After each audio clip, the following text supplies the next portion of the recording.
All right, thank you, Chuck. So an introduction is probably not needed for Randy, as I think probably everybody on this call has had the pleasure of either meeting him in person or working with him or via email, phone, something. And if you joined us yesterday, you probably heard his name mentioned in several different discussions, which can attest to the many contributions he has made to the sport for us. Randy has been and continues to be a mentor to all of us, regardless of whether he is officiating a local race, a world championship, or even the Olympics. One thing remains true, and that is the level of confidence, skill, and poise he brings to his role as an official. Given that, it's no wonder that he has become the first U.S. commissaire to work all 3 Grand Tours. So please join me in welcoming Randy as he talks through his experiences. Randy? Thank you, Bonnie.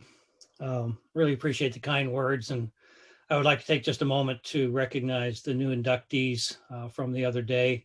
I have to just say first, Paula Grill probably taught everyone that's done a stage race how to do it correctly, and appreciate her efforts in watching her over the years. Jim Patton, I was going to say, use the word fathered, but has probably fathered more motor officials than anyone in the country, and congratulations to them. But I especially want to shout out to Dean Crandall as one of my many mentors, first working with him at the original Mount Hood Classic. Dean's most valuable comment to me at that time, while I was wearing a jacket, which was mandatory at category events at the time, thinking I was, my concealed carry was taken care of, he looked at me and he said, "Why do you have that rule book in your hip pocket? You're going to hit somebody with it?" And it was something that made a great impression on me, and shows up in many places along my career path, about how I look at the rules, how I know about the rules, and how I try to work with them.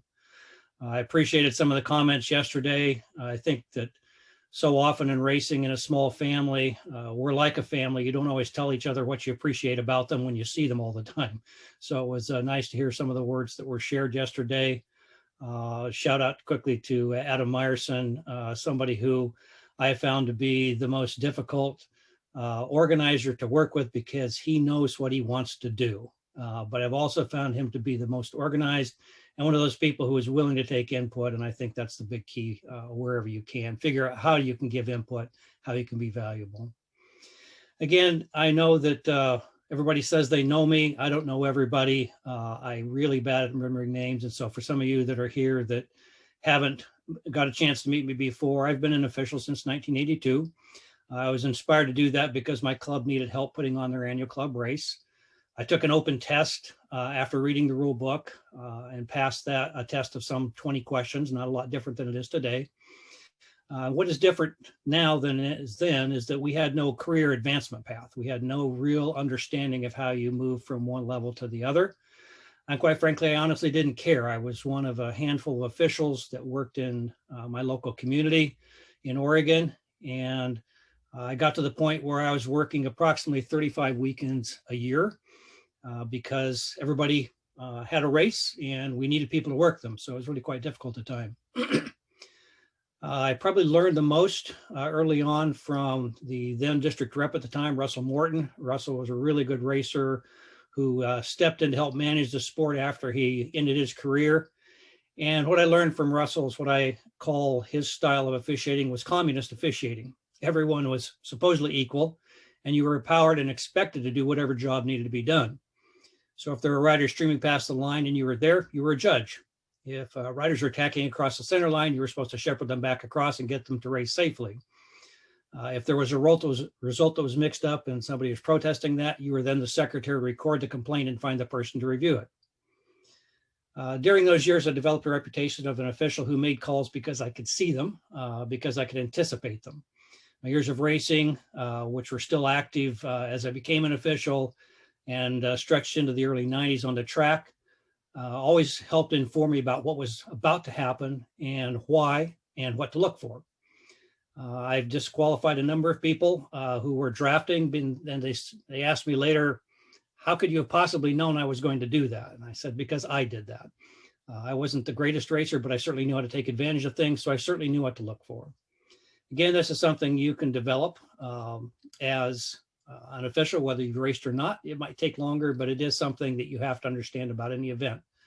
You don't just have a sport with a set of rules. you actually have a culture, and we have biases, just like David was speaking in the last one about what's supposed to happen in an event and what's not supposed to happen. Part of where this all leads to is I recruited a clubmate to work as an official, and he read the rule book as well, and he wanted to know about how to advance. He pestered me every time he was on my crew.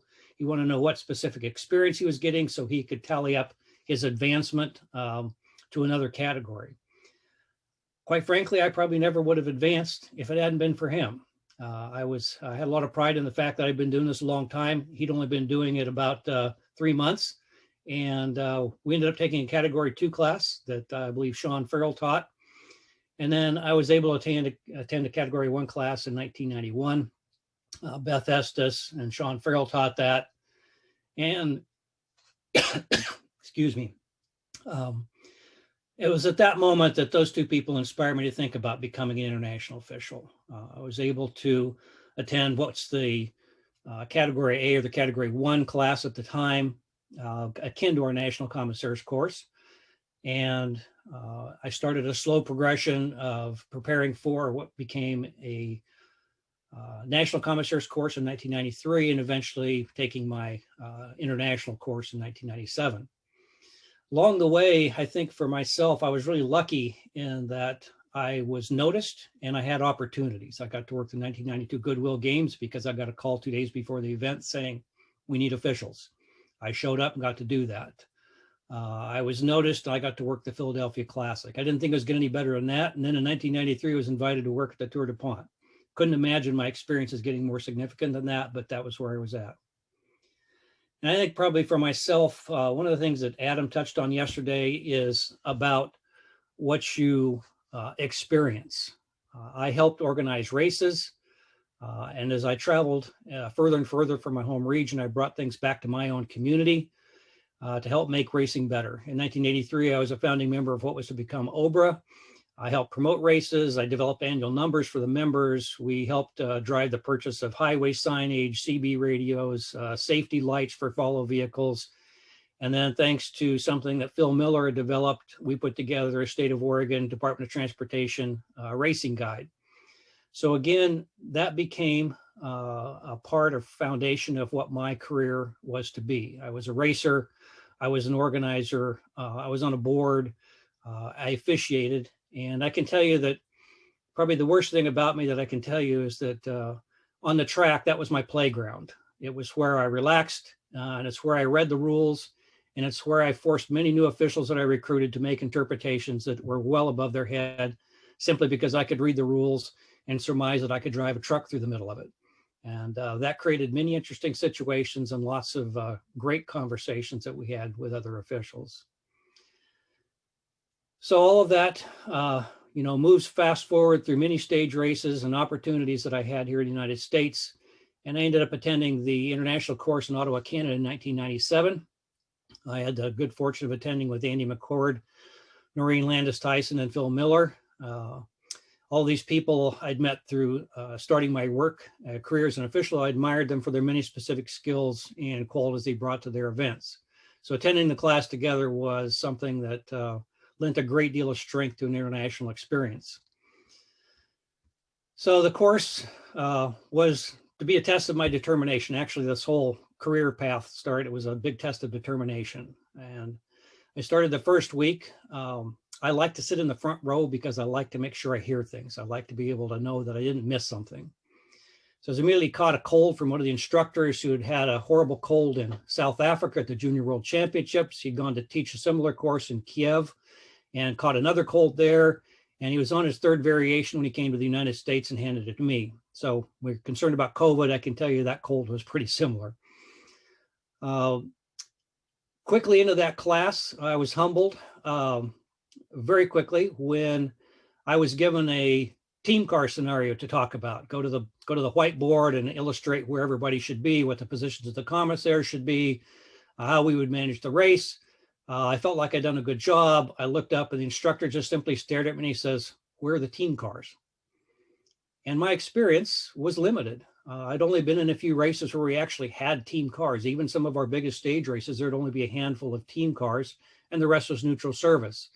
So I realized that a lot of this was over my head, and I was going to have to really up my game to be able to get through not only the class, but to create a better career for myself. And I talk about the experience of patience. When we had the final exam, fairly grueling exam, in which you covered 3 sections, road, track, and cyclocross. I was done. I felt nervous, but felt okay. I believed I'd passed all 3 sections. We returned to the classroom, some 30 of us sitting there in front of 3 examiners, and they would read off everybody's name, telling them what their grade was.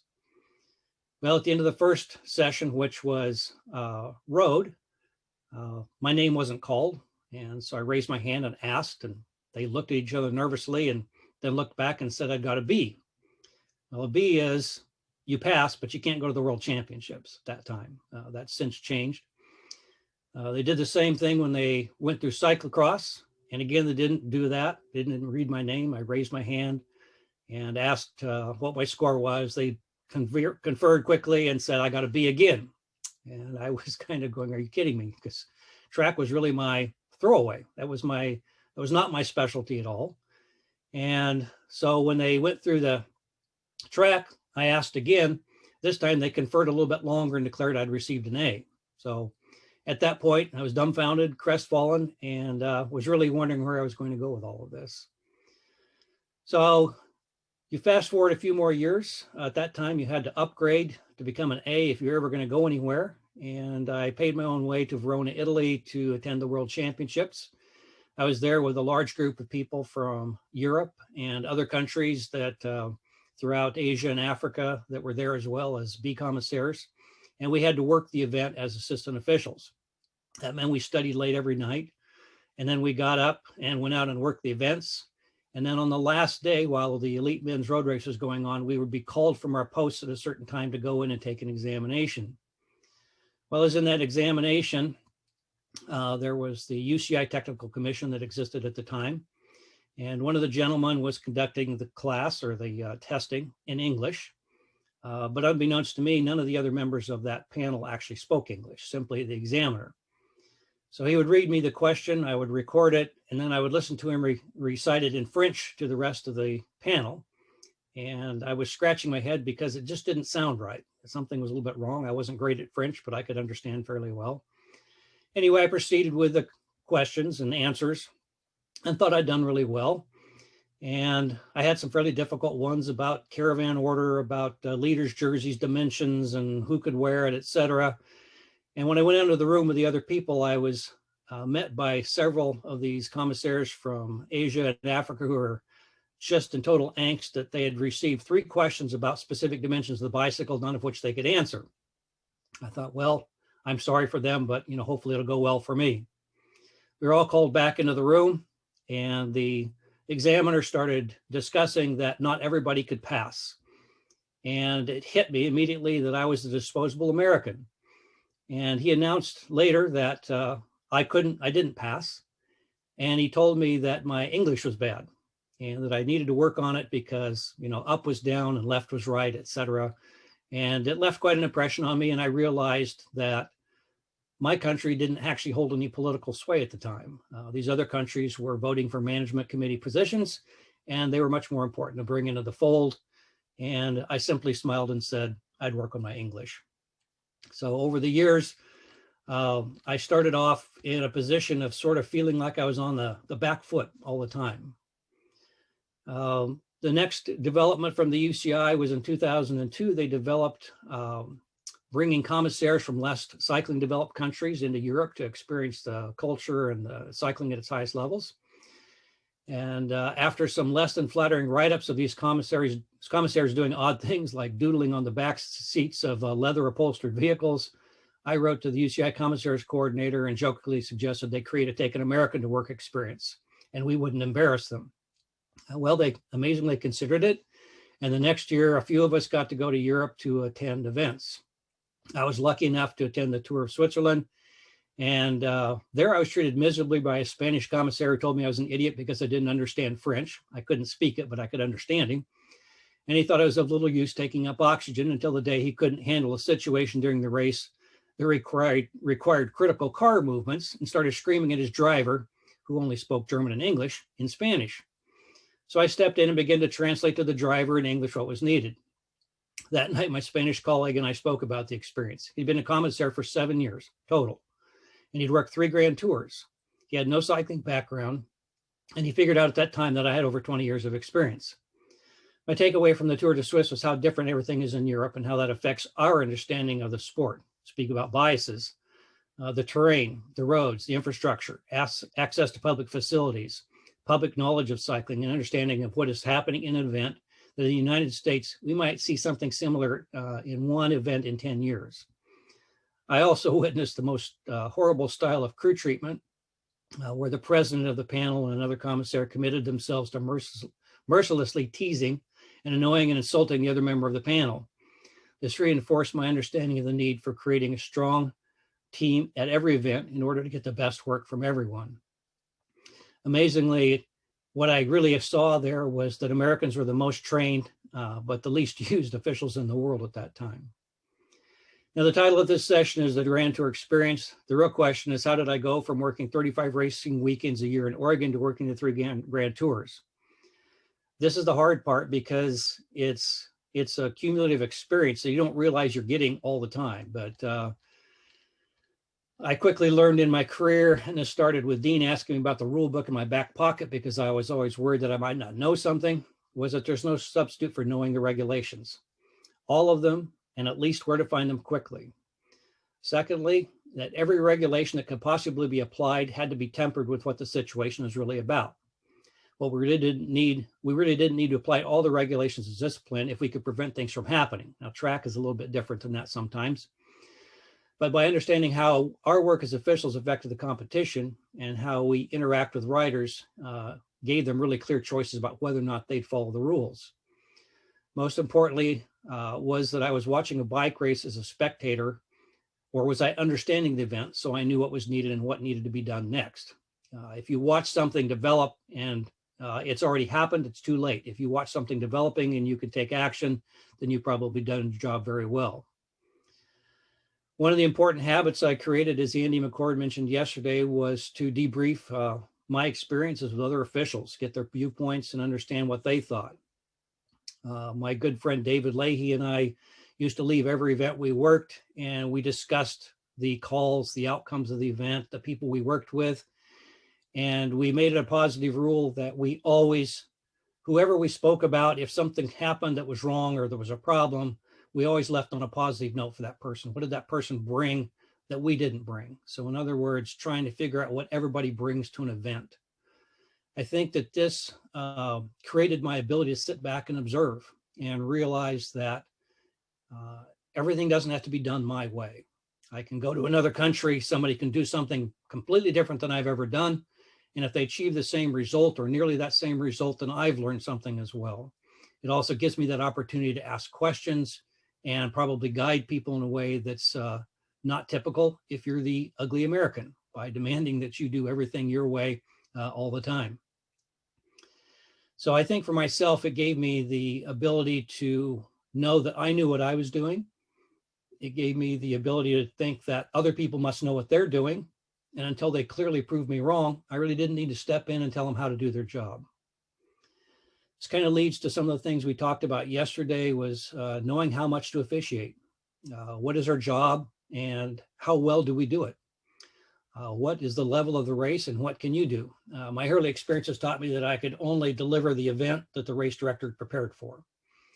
Although I could encourage, cajole, plead for things to be changed in order to deliver the event, my style was to slowly turn up the heat to create the best possible event.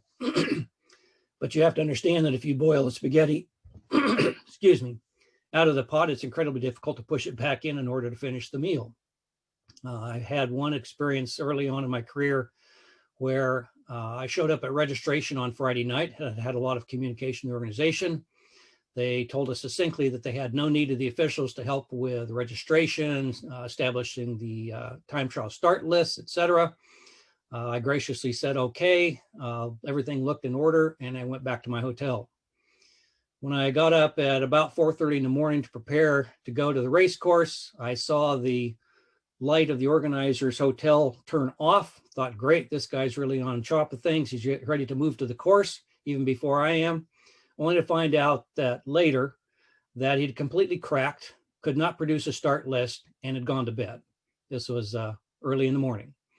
So at that point, I did what I shouldn't have done, which was I'm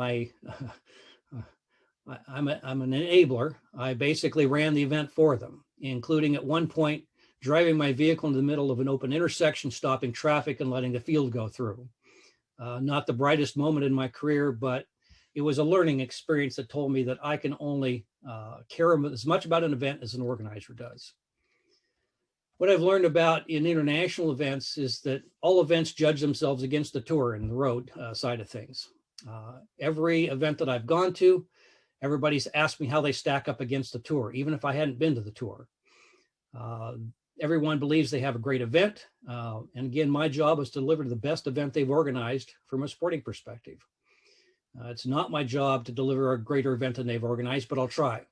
That keeps me from being demanding and overbearing and creating an opportunity for dialogue after the event.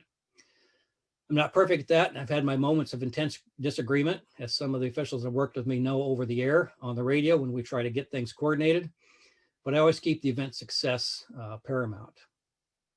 My career isn't over for a few more years, and getting to work all the Grand Tours has been an achievement that I'm always reluctant to talk about. To me, it never felt so much a merit achievement as doing my job well enough that people I met had confidence that I knew what I was doing and they could count on me.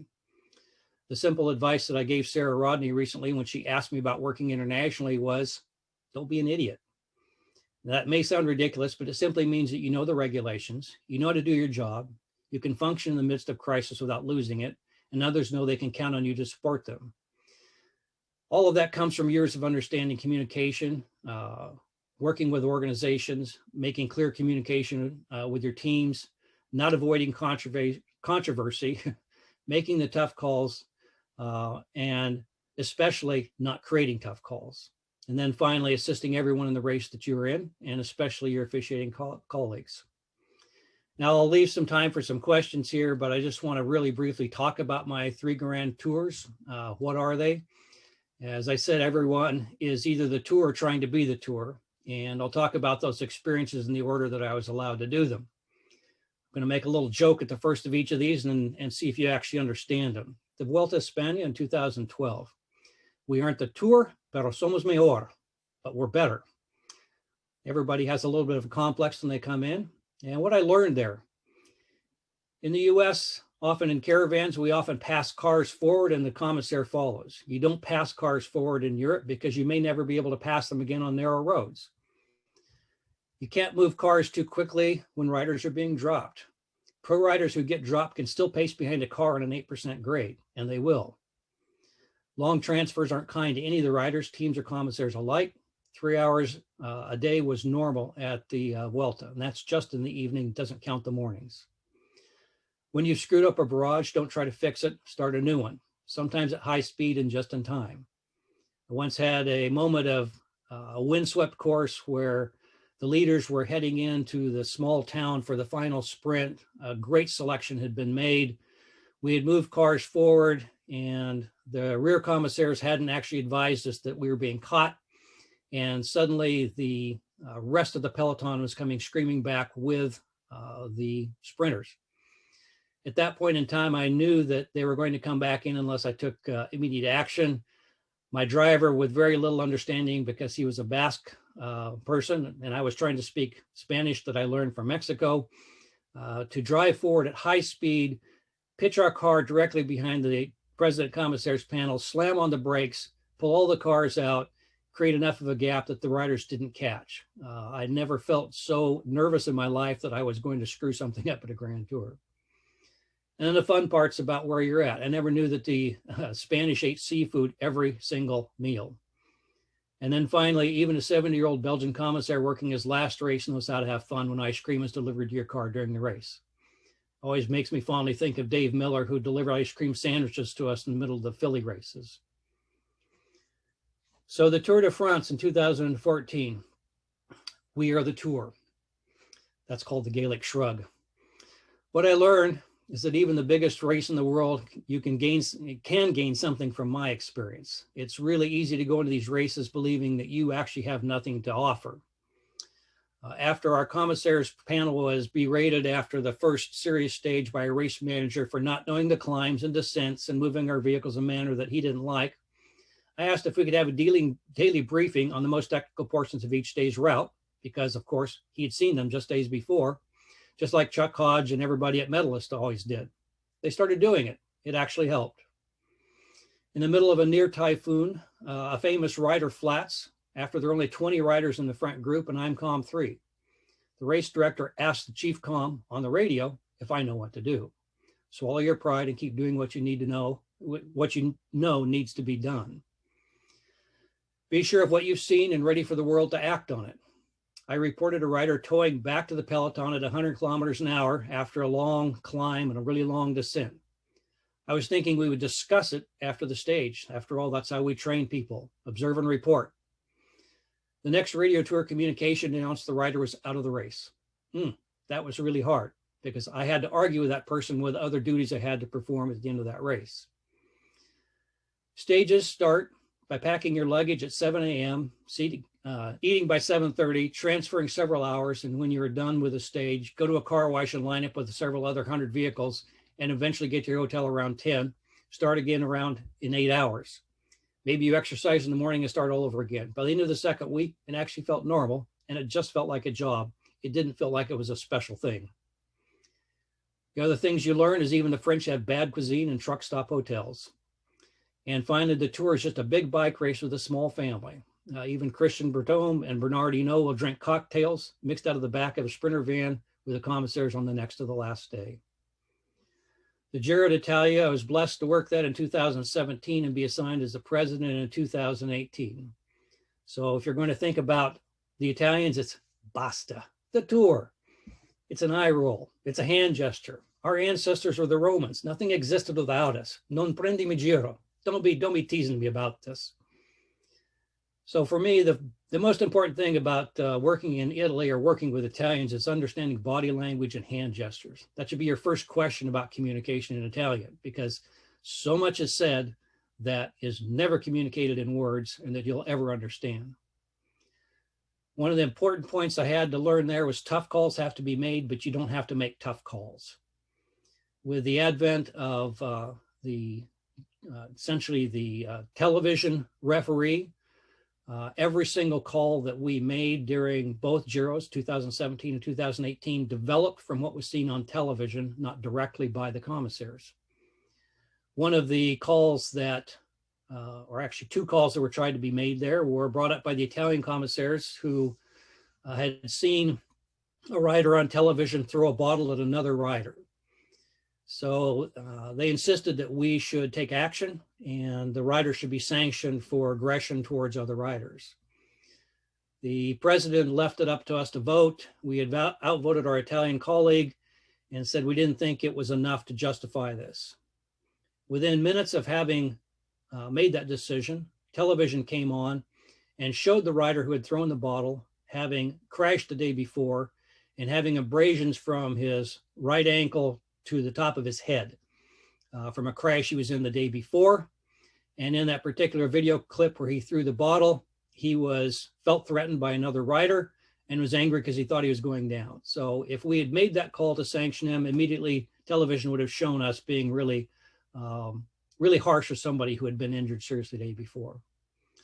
The other one was, if you remember, Chris Froome in his fantastic breakaway on the stage with the dirt pass and 50 kilometers solo. On the last climb to the finish, he reached out and grabbed a bottle from a spectator. I'm following him. He appears to drink, possibly, and sprays it over his head, throws the bottle away. Again, the Italian colleagues wanted to make sure that we sanctioned him for feeding in the last 20K, which would have been disastrous. So this breakaway effort would have had stiff sanctions and time penalties. We talked about it for some time, and I reminded people that just because we saw it on television doesn't mean we know what happened. We saw it from behind. We have no idea whether Chris swallowed anything. I kind of doubt that he would actually take a bottle from a bystander and start drinking it when he had team car support the entire day. And eventually we said we weren't going to do it. Now, the Italian organization was waiting breathlessly about what we were going to do, because at that point they figured we were going to crush their event. Again, we didn't have to create a tough decision and make a tough call. We just needed to know what we could do. If you saw it, you saw it. If you didn't see it, then you had to understand what you did see and not act upon that. The other thing was in a high mountain stage, just because I'm working as Comp 2 and you announced on radio tour that the cars following breakaway should stop on the summit climb, and they don't repeatedly, you have to come to understand how your local colleagues handle split times. 30 seconds means the gap from the last security vehicle following your break to the first security vehicle leading the peloton. At that point, it was about 1.5 minutes between those riders. So fortunately, they didn't stop. And fortunately, I was able to recover and finish the stage and do my job. Little point of note, don't wear your souvenir Tour de France sunglasses on your head on Mount Etna and have to pop out the roof. They're still there. And again, the nice thing about the Giro is that you'll never be allowed to eat bad food unless everyone has to. I think what I love the most about cycling is the universal language that sport is. I can arrive in a country where I don't speak the native language, work with 6 to 12 people I've never met, and yet I can orchestrate a team of people to do their best work to deliver an outstanding experience for the riders in the organization. Love to turn things over for questions if you have some, and tell everyone that it's been my immense pleasure to serve you in my 2 separate occasions as technical director and as the chief official and as a co-official with you on so many events. It's been a great pleasure, and I've learned so much from everybody in my career, and I hope to continue to give back while I continue to learn. Thank you. Hey, Randy, can you, I think one of the most public calls you've had to make is the final stage of the Giro. I think it was in Milan that year. And can you give a little background and talk to people about that? Because that was very public, and sort of what the parameters were and what the thinking was that went into that. Thanks. That's one of those moments where I was so glad to be done with the Giro. All I could do was think about the fastest way to get to a hotel and get on a plane. I was done. And it's amazing. I think the best thing about being an athlete is that when you go out and you do really hard events, you suffer and you have a lot of pain, you can forget them and you can move on. And thanks to Chuck, I'm not having to remember that, but it was that moment that was really tough. We had worked with I'm trying to remember the correct technical term, but it was the rider's delegate. And we had a technical director for the race who decided that the last stage in Rome was no big deal. Everything was in order. He was going home. The rider's delegate basically said, this is great. Yeah, it'll be great. It'll be a great show. We don't have to worry about anything. And when I arrived on site, I was asked if I wanted to go around the course. And I said, sure, I'd like to go see it. But give me a moment. We needed to debrief with the organizer. And while I was walking to see the organizer, I kept getting questions from team managers asking me what I was going to do if it rained. And I was like, well, the forecast isn't for rain, but if it rains, then we'll take a decision. And they said, but, it's going to be really horrible out there. I go, okay, I'm not sure what you're talking about, but, if it is, then we'll take a decision. So again, I was met 3 or 4 times, debriefed with the organizer as traditional on the last day, asked my driver if we'd go out, and started driving the course. And what I was to discover was that at best, most of the course was impassable. No team cars could pass. There was no way for riders to return from service based on the width of the course. There were numerous 90-degree corners onto slick marble piazzas. There was construction zones. There were horrible narrowings of the course. There were large construction speed bumps. And there are places that the pavement hadn't been looked after for probably 20 years. I came back realizing that my day was going to get a lot harder than I thought it was. And I was immediately approached by team managers again, asking what we were going to do. So I knew that there was a potential that something could go wrong in the course. And my only ability to do anything positive was to say that I was speaking with the organization, and that if something happened that we needed to take action on, we would take it immediately. So the race started with great fanfare, And it was a parade for probably the first 10 or 15 minutes of the race. The team car from Frome's team showed up, offered us champagne. We refused. They asked if they could go in front of us to have a quick photograph with Chris. We said yes, and then they failed to surrender their position for half a lap. That wasn't a good start. In the meantime, we're discussing with the organization what possibilities we could have if things went wrong. If the course couldn't be amended, there was nothing we could do. How were we going to handle things?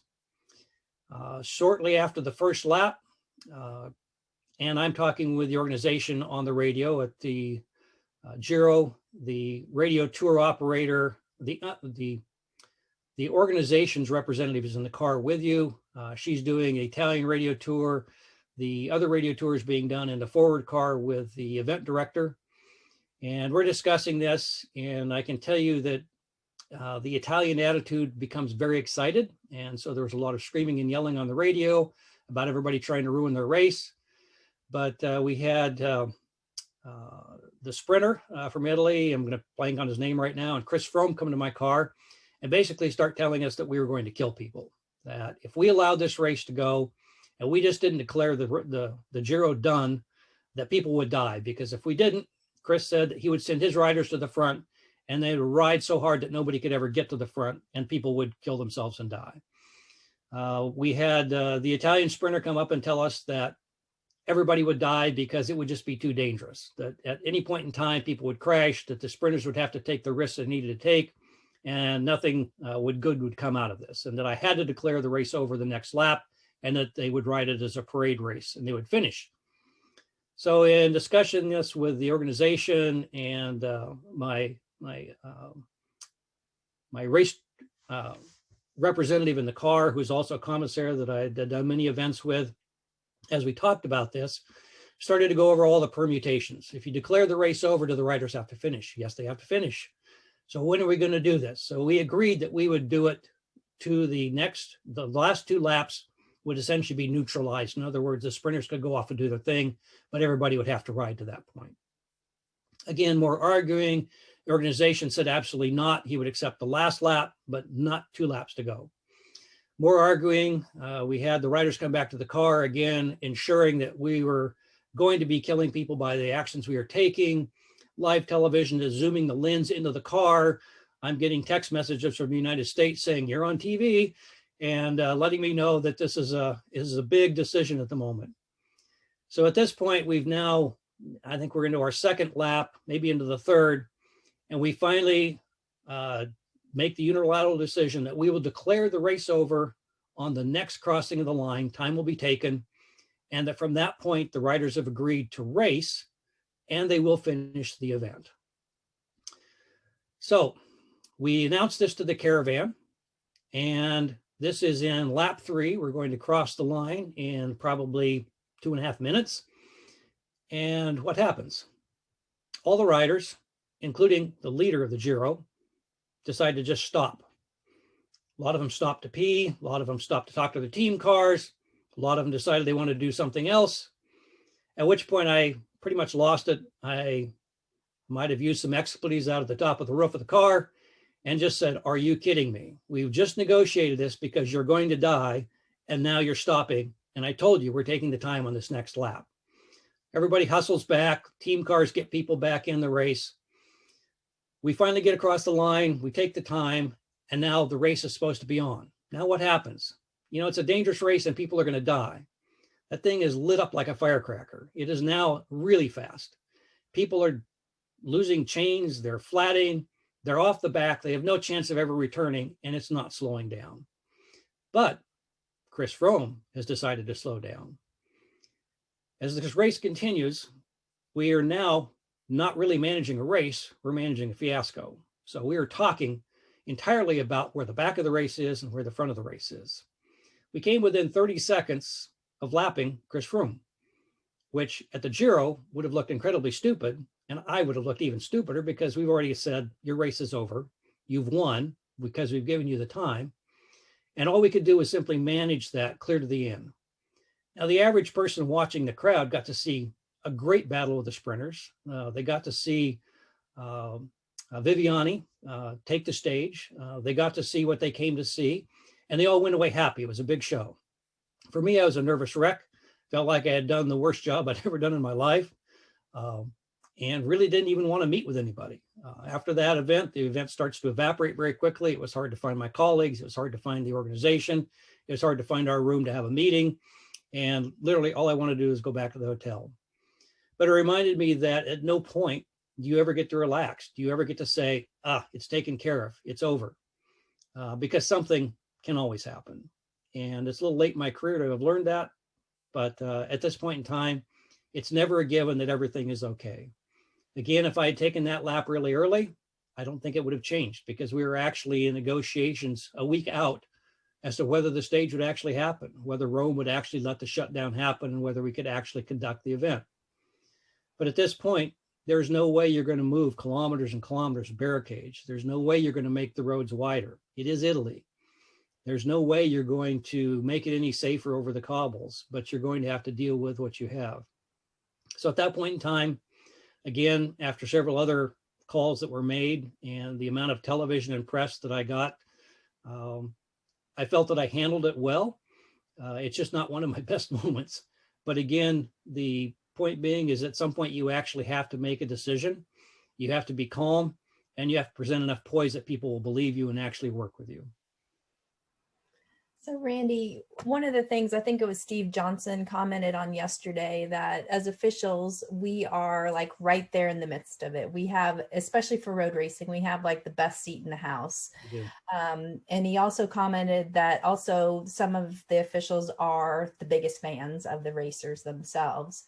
So one of the questions that came in today for you is, how much of a fan do you allow yourself to be at these bigger events? I mean, we're all a fan of cycling to some extent, but I mean, how does that come out when you're actually working an event for you?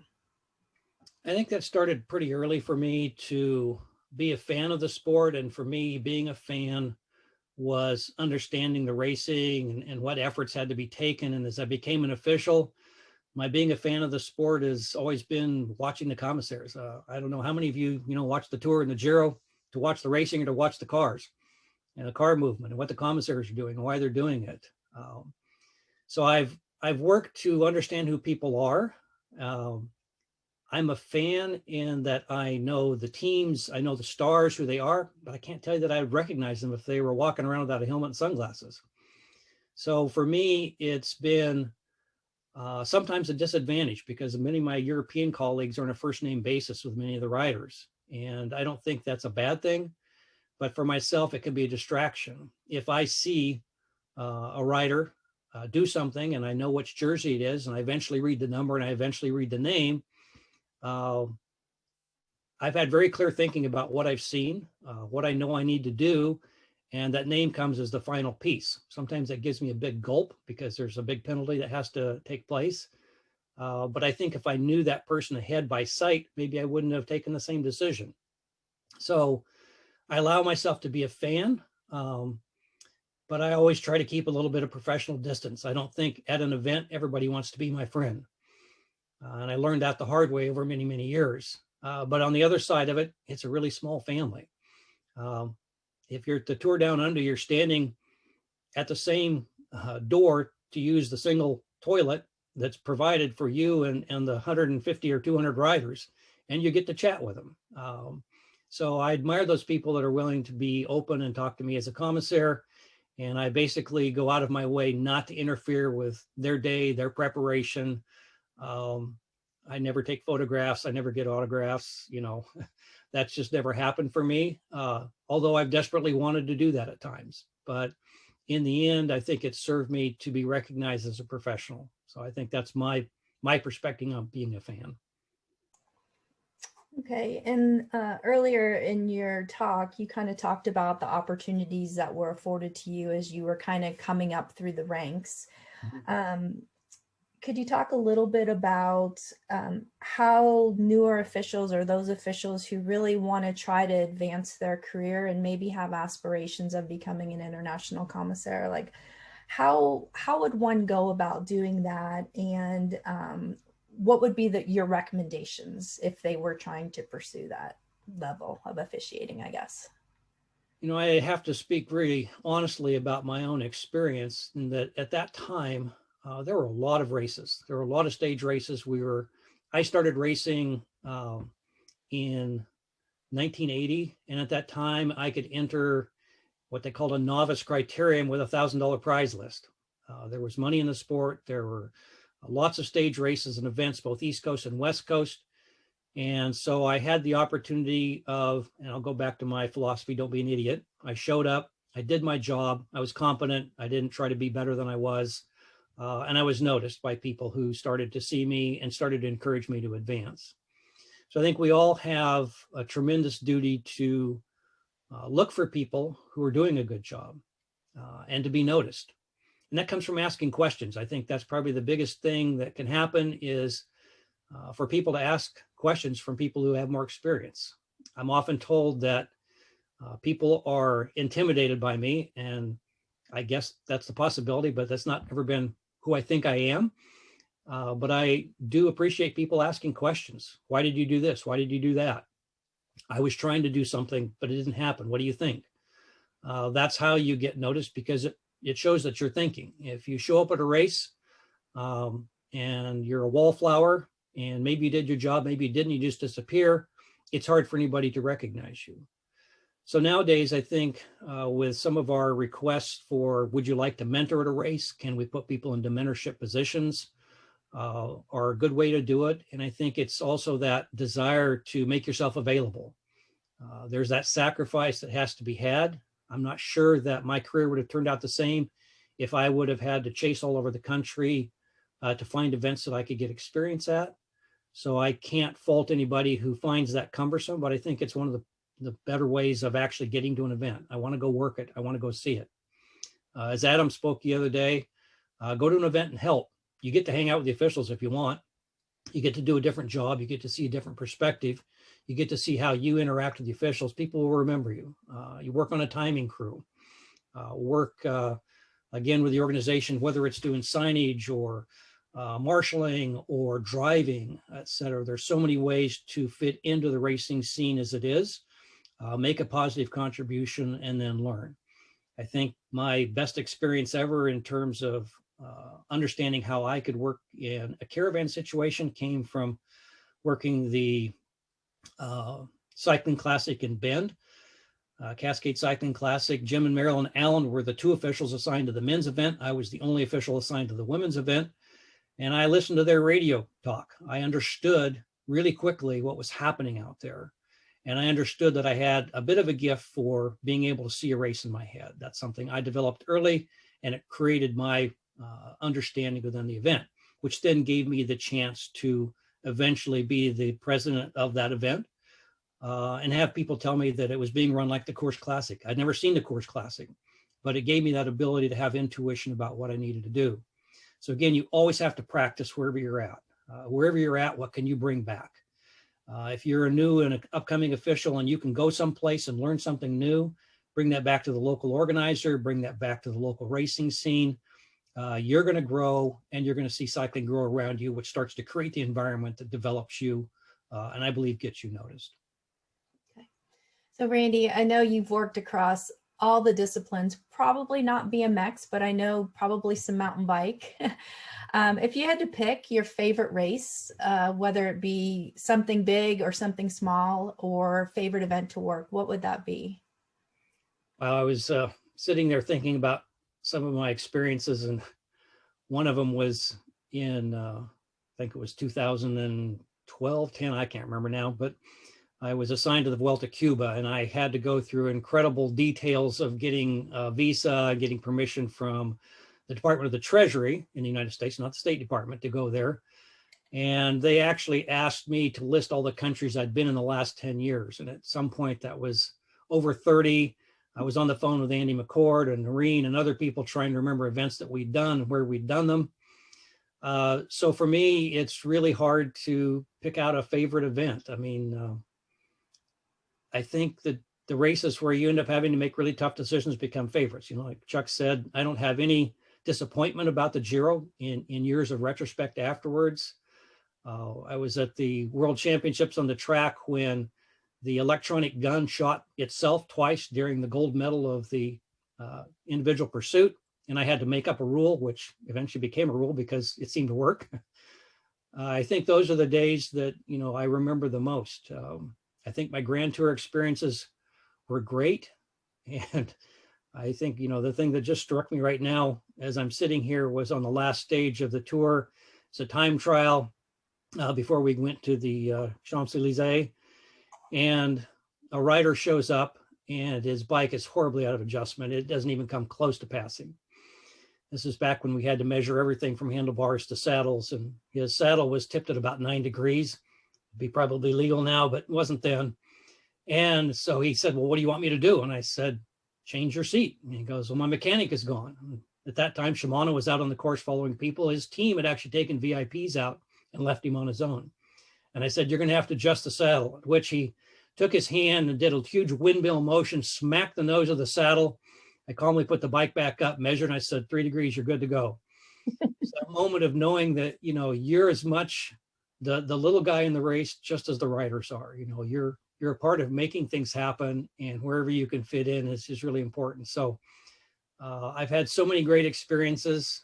And I think as I refer to the fact that you go someplace and you have to create a team of people that you may not be able to directly communicate with, and you have to trust whatever skills they have, and that you can create a functioning team somewhat out of chaos is really important. I learned really early in my career not to create chaos so I could look good, but to figure out before chaos happened so I could manage it. So I think of all those experiences, the Vuelta was that moment of being recognized by my colleagues and peers, to be known enough that I could go to the event without people looking at me like my first cyclocross world championships, where a local colleague walked up to me and basically said, how did you get assigned? It was a real encouragement from them to, the tour deciding that this race could actually be improved. You could actually tell us what's going to happen because we're commissaires from all over the world. We have no idea what this little village is, or that we're going to go between 2 walls that are 3 meters wide, or that we're going to have to go through a gated entry and turn immediately left on cobblestones, and that we probably need to move our cars 6, 7, 8 kilometers ahead of that point. To be able to tell them we could do things. At the Vuelta, we had great deals of difficulties with the VIP cars. Sometimes you'd have more VIPs cars in the caravan and the breakaway than there were team cars, and they would get in the way. And I suggested that they actually put the VIP cars out in front so that they could see the race. They thought I was an idiot, but they tried it and they did it. So again, those little moments of actually bringing what you know to where you're at is probably my most fond memories, and being able to do that on the world stage is really, really wonderful. I think for me, the best part about it is all the people that I've made friends with around the world, and that my perspective of the world continues to be that of people literally from around the world. It's never about me. It's never about just me in the United States. It's never about what I know and understand. It's all those people living in different circumstances, from the tip of Chile to Russia, to the Ukraine, to any number of countries around the world. So I think that's probably my fondest experience is the people I've met and worked with. So one of the things Noreen put in chat, which a lot of people on the call probably don't have a reference to it, but she commented on the Pair Worlds in Colorado Springs. She said, how could anybody forget that last picture where it was Noreen and you in Andy's UCI issued pants? So we probably need to round that picture up. I'm surprised Chuck hasn't already brought it up to the forefront to share and make that part of one of our officials emails that goes out. I think it was an English metric conversion issue for Andy's pants. Yes, it was. I have to tell you that Noreen bringing up that event and the discussion about bias and how you work together as a team brought up a really, really important thing for me. And one of the things I appreciated about Noreen so much. At the event, the year previous, I'd been working at a national championships when we first hosted Para. I'd worked with an athlete who had crashed several times on a really difficult course, one in which a master rider had stood on a chair in registration and told people they were going to die if we allowed them to use this course and that they should all leave.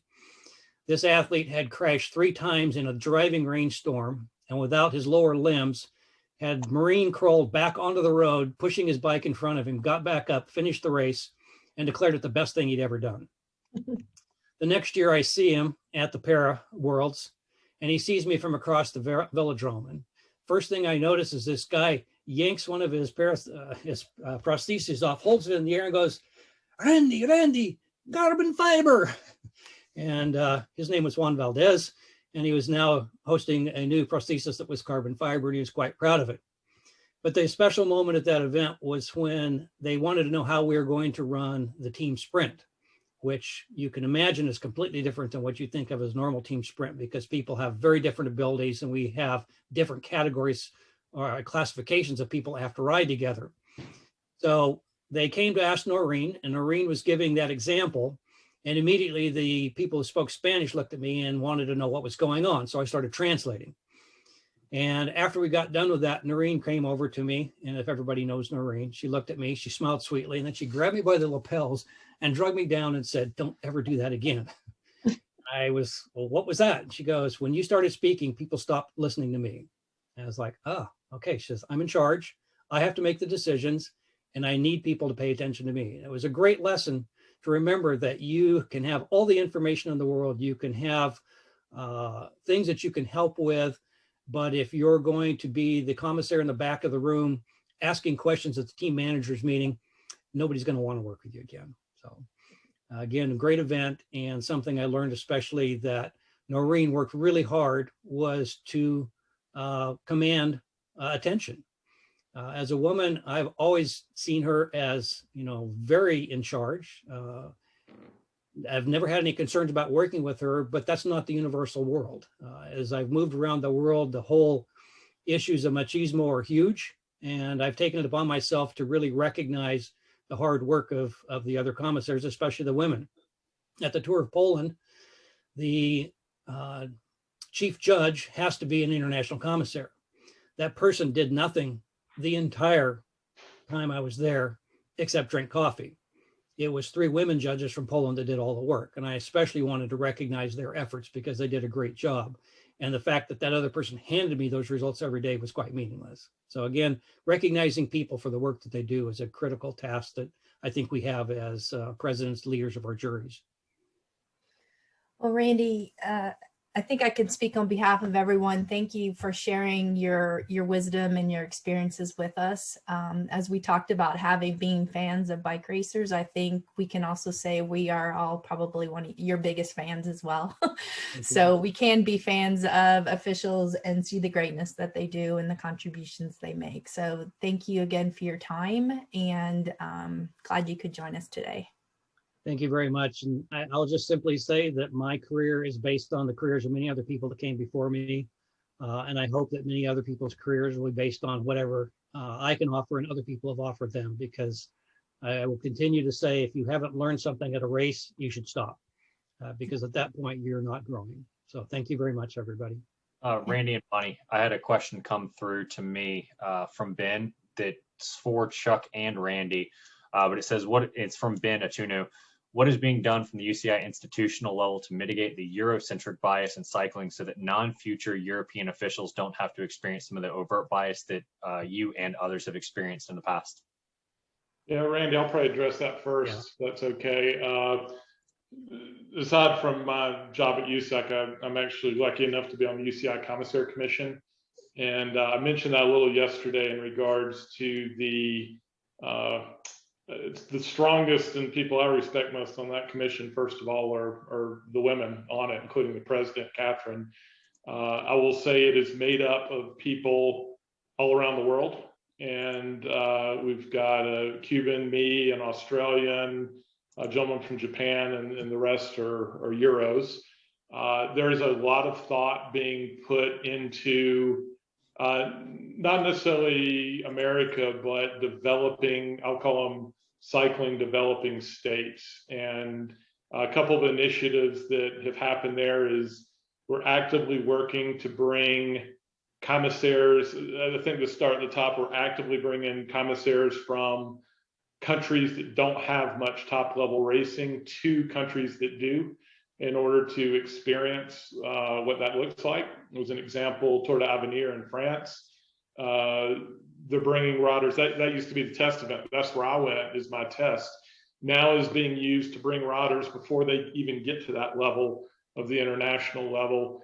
Secondarily, and this has been an argument I've pushed really hard, it's not even at the international, it's the national commissaire level, and pushing both taking international commissaires to those countries so that those folks gain experience, and bringing people from those countries to areas with traditional big races to experience that.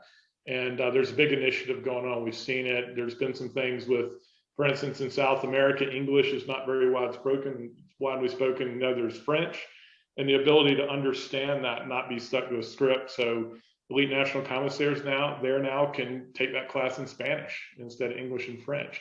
So those are some things being done at the UCI level, just so you understand. I was lucky enough to basically be given 2.5 weeks in Belgium a couple of years ago, which was a great experience for me in my progression.